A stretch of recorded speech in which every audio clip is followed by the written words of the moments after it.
Hi, I'm your host, Ted Kurt, and this is episode number 29. Today we're going to do something a little bit different. I have a special guest with me, Hunter Konashevsky. And Hunter is going to be talking about the time that he cried in a sales appointment recently. So, welcome to the podcast, Hunter. Thank you for having me, Ted. Yeah, good to be here. Well, let me just set this up for our listeners. One of our core values here, our number one core value is to be more than a window company. We seek to honor and glorify our Creator by serving our community well. And basically, what this means is we run our business based on Christian principles. We do this without judgment or discrimination. We feel like Jesus gave us two commandments, and that's to love our God and to love people. And we try to do that first and foremost, and always just trying to honor people. So you had a very interesting sales appointment. Just to respect people's privacy. Maybe we can change the names of the people that we're talking about here. And I'd love for you just to share a little bit about what happened. What made you cry? Sure, absolutely. So I'll kind of start from the beginning. It was just a normal day with an appointment, and I showed up to the gate, and I had to get the code from the guy to buzz me into the neighborhood, and we'll just call him Bill. So Bill, I asked him, I said, "Hey Bill, I just need the code to get in," and right from the get, he just seemed like just a good guy just from just hearing his voice. But as I'm typing in the code, he's like, "Oh, by the way, my wife works with your mom at 12 Stone or at the church,"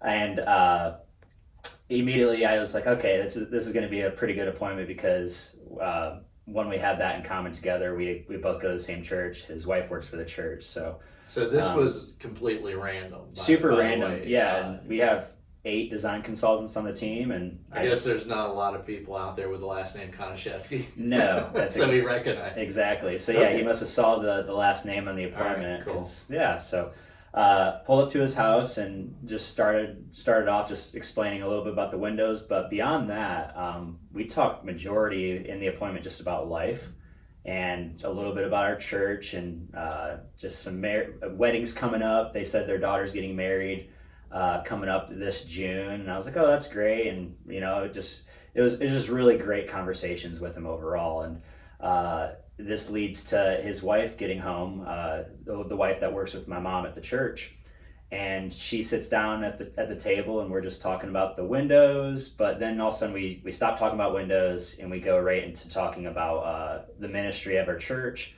and just some stuff that's happening around and what we do in the church volunteer wise. And that's when I just subtly mentioned a program that my wife and I volunteer in, and it's a premarital program in our church. And as soon as I said the name of that program, Bill looked at his wife, Mary, and she immediately said, "Oh, our son-in-law and daughter just went through that program." I said, "You're kidding." I was like, "Well, what are their names?" And they said the name of their daughter and son-in-law, and they probably thought I was a crazy person. Immediately, I got a little watery-eyed, and I said, "You're kidding me." And they're like, "What's wrong? What is it?" I'm like, "Nothing's wrong, but I have to share this story with you." And so this brings us back 2 weeks before this appointment, draws the whole story together. The last premarital class that we had, this couple, Sam and Abby, I'm just going to give that's their name for this podcast.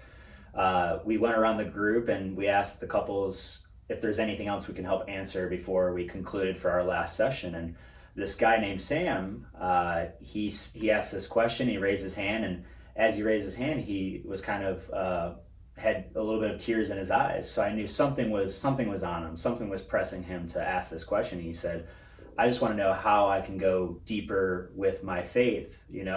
I'm sorry I've been a little quiet the past 6 weeks, but I just want to know how I can go deeper in my faith." And that moment was so cool because he was quiet the whole 6 weeks. So to have him finally speak out, that last session was so awesome. So what did you tell him? Yeah, it wasn't my words. It's something that it was divine that came out of me, where I just told him, I said, just by asking that question of how I can increase my faith and grow that relationship. You're starting that journey today, and the Lord knew that you were going to ask that question years ago. He knows where you're gonna go in the next 2 years and the next 5 years after that. But your journey starts today just by even having that conversation. So when I said that, there wasn't a dry eye in the room, myself included. So that was just a cool, awesome spiritual moment for not only that group but my wife and I, because you volunteer, you can kind of get caught in the weeds, but those moments bring you back to why you volunteer and why you do ministry. So yeah, flash forward to that appointment. When they said their son-in-law and daughter's name, Sam and Abby, that's why I got so teary-eyed, because I was like, you're kidding me. The fact that happened 2 weeks ago, and I'm sitting in this appointment, and you say your son-in-law's name is Sam. I immediately told him, I said, well, I just want you guys to know this. This is super cool for me to share that your son-in-law had an awesome God moment 2 weeks ago in our premarital class, where he actually said he wanted to know how he can grow and enhance his faith. And as soon as I said that, they started just crying. It was on, huh? It was over from that. So I'm sitting there seeing them cry, and all of a sudden, like, I was already kind of teary-eyed. Then I'm just fully crying. So all three of us are just crying at this kitchen table, which is just the craziest thing and such a cool thing. But we laughed about it to where I was like, well, do you guys want to upgrade your windows here, and just making a joke about it, and we just had a great good laugh about it. But yeah, and I can go into the next part if that's all right. Yeah, absolutely. Okay, so the coolest part about this whole story, and obviously the tears and finding out their son-in-law was curious about getting closer to God. The coolest part about all this is I called my mom that next day, and I just told her about the story. I said, hey, did you have a chance to talk to Mary at all at the church? And that's when she said, Hunter, you won't believe it, but they had been praying for their son-in-law Sam for over 2 years now, that he would grow his faith. So you were able to tell him that message. Yeah. And I'm getting just choked up just thinking about it now, like the fact that I went to an average window appointment, and I know it was God put me there to let them know that their son-in-law was getting closer to God, and that their prayers were being answered. And it's just such a cool moment. But that's the overall story. It was a lot more about than windows and doors at that point. Absolutely, yes, and it brought back to our core value. Were you able to help them? I was, yeah. So at that point, I wasn't even worried about getting the sale at all. I was just so happy to be presenting that news to them. But they went forward with that sale that day, and so we're gonna help them out with some windows and some possible shutters for that project. So it was a good project to start with, but overall, just an awesome story. Yeah, well, that story is just too cool not to share with people, and I appreciate you doing that. Absolutely. One of the things that we kind of struggle with sometimes is, how do we share our faith and work? Mm-hmm. And I'm not that bold with it a lot of times, and that's really cool that you were able to bring that full circle for them.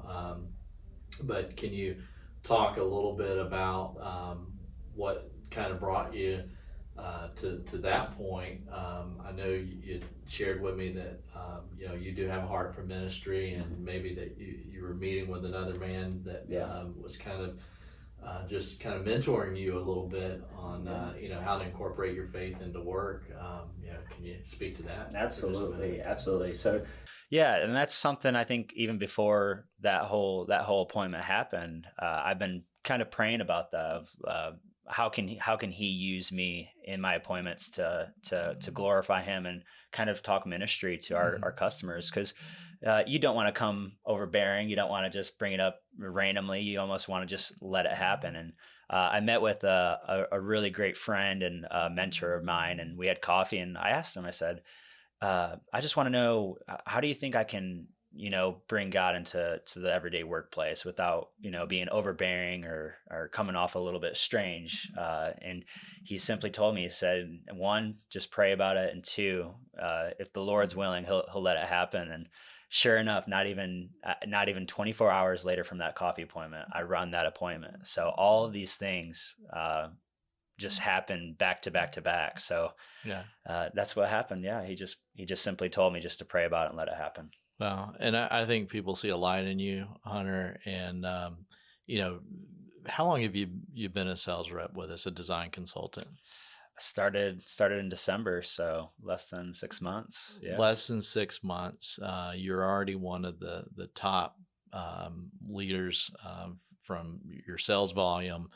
And I think it's from the way that you conduct yourself, and people see that light in you, and they trust you, and they want to work with you. And that goes beyond the awesome products that we have. So we're glad to have you. So thank you for sharing that story. No, thank you. I appreciate that. Anything else you want to add before we wrap it up? We try to keep these short. Sure. So yeah, absolutely. So I would just like to just let you know that the reason why I think there has been some success, and you do see stories like this, is to not focus on the sale, to not focus on any kind of money or revenue that's coming in, but to genuinely focus on, one, how you can serve people better. And I just think what we do every day, we get to do that. We get to serve people better, not only our great products, but our team and our culture. We can bring value, and it's a privilege just to get to work here and not be ashamed of who my creator is. I get to glorify that and exemplify that. So it's an honor just to work here.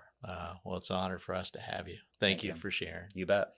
Thanks for tuning in to this episode of Window Wisdom. If you've enjoyed the content, please share it with others and give us a rating. Until next time, take care.